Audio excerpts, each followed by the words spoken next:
Well, hey, modelers, how you doing? This is Alan, and we have kind of a little dilemma here. Uh, you see cars upside down and on their side.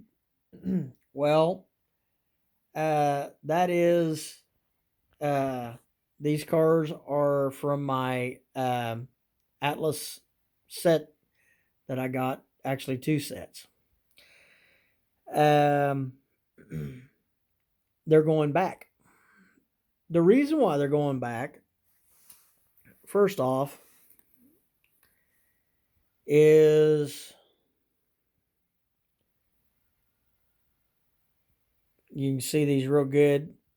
These are BMLA wheels. They look good, have a good uh, face to the wheel on them. I mean, the way the wheel looks, the facing looks, looks prototypical to the real ones out there on the railroad. But they don't they don't negotiate very well on some railroads. Mine is one of them. Some of this is because you look real close, and let's kick the lights on.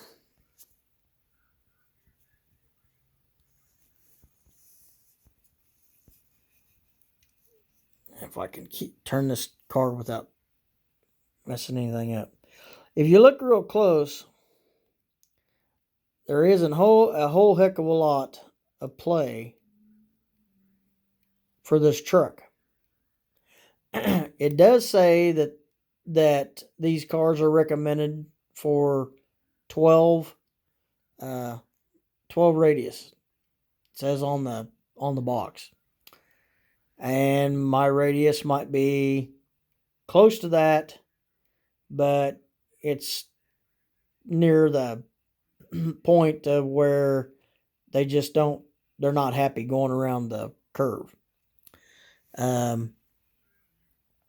And some of these metal wheels, they're not happy when they go around or when they're going uh, down the track being pulled and especially being shoved, which I had my two sets together and the buffer cars, and I could at speed step 20, 22, my engine was basically spinning out because it couldn't shove the cars back. Uh, that was into the curb. Now on the straight, maybe not such a problem. And I guess it's because the way these wheels are set up, they just don't really roll that good. So I took a set, and there was another gentleman that made a that made a video. He said that he took his one or two sets and put microtrains uh, wheels on them. I have done that before on BMLA cars. I have changed the metal wheel sets out for microtrains plastic, and they do pretty good.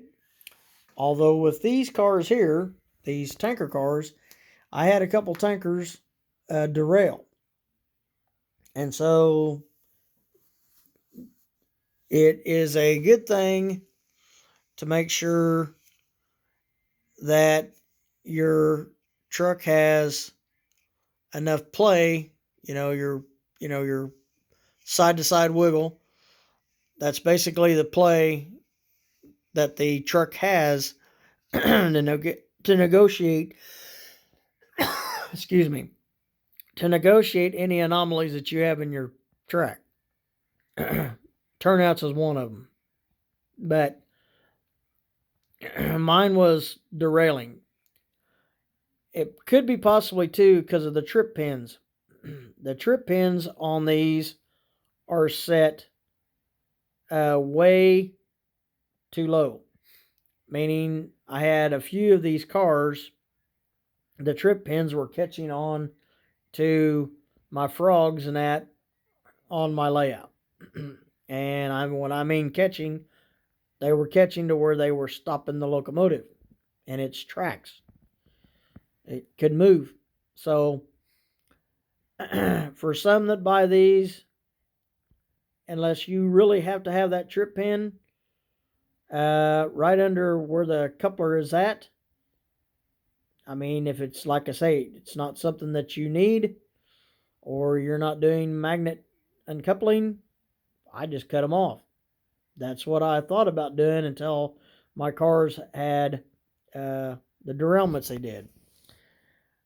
One other thing, this very, very pliable plastic, that makes up your underbody detail, your hoses, your piping, your stuff like that, is real, real thin, pliable plastic.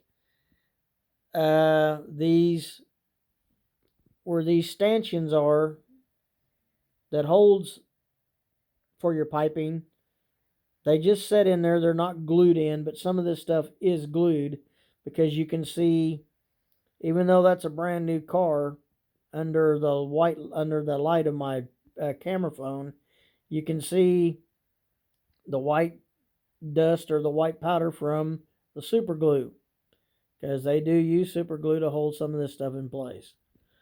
So, but basically, these are neat cars, well detailed cars, but sometimes well detailed cars don't always play nice on some of our railroads. And so I'm putting all the wheels back into these cars, and the microtrains, I'm taking them out and putting the metal wheels back, and I'm taking these cars back. So, like I say, sometimes they do well, sometimes they don't do well. But I've got plenty of cars that do well, and that my trains don't have a problem pulling or shoving. So I'm going to, like I say, I'm going to return these, and we'll turn out the light here. So, guys, with that video, hope you're having a great Friday and a great Labor Day weekend. And so we are going to finish doing what we're doing and rebox these up. And, we're going to figure out something else to bring home. And so we thank you for watching. Give us a thumbs up. Share if you like. If you have any questions and want to throw a comment out, please comment me. I'd love to have comments. Love to hear from you. But give me a thumbs up, ring the bell, like the video, and we appreciate you watching. And so I hope you guys have a safe one. Traveling out there if you're traveling, because like I say, Labor Day weekend, and so there'll be a lot of people on the road, so be safe out there. And if you're rail fanning, also be safe and have a great one while doing it. It's supposed to still be hot in certain places. I know it will be hot here again in Kansas, so waiting for a cool down, a really nice cool down for a few days. I can't wait. So, guys, again, thanks for watching. Appreciate it. Comment or ask questions. If you got any questions on these, I'll help you as much as I can. But like I say, some cars and some things just don't work. If the curve or radius is too tight, it just won't be happy. It won't work. You'll have derailments or what have you, and it won't be fun. So, but there are a lot of cars that do work on these tight radiuses. Microtrains is one of them. And so that's why I got a lot of microtrain stuff. And I've got a few Athearn stuff that does pretty good as well. So, but, and this boxcar, here's one of my boxcars. It's got metal wheels, but you can kind of see that it's got pretty good play there.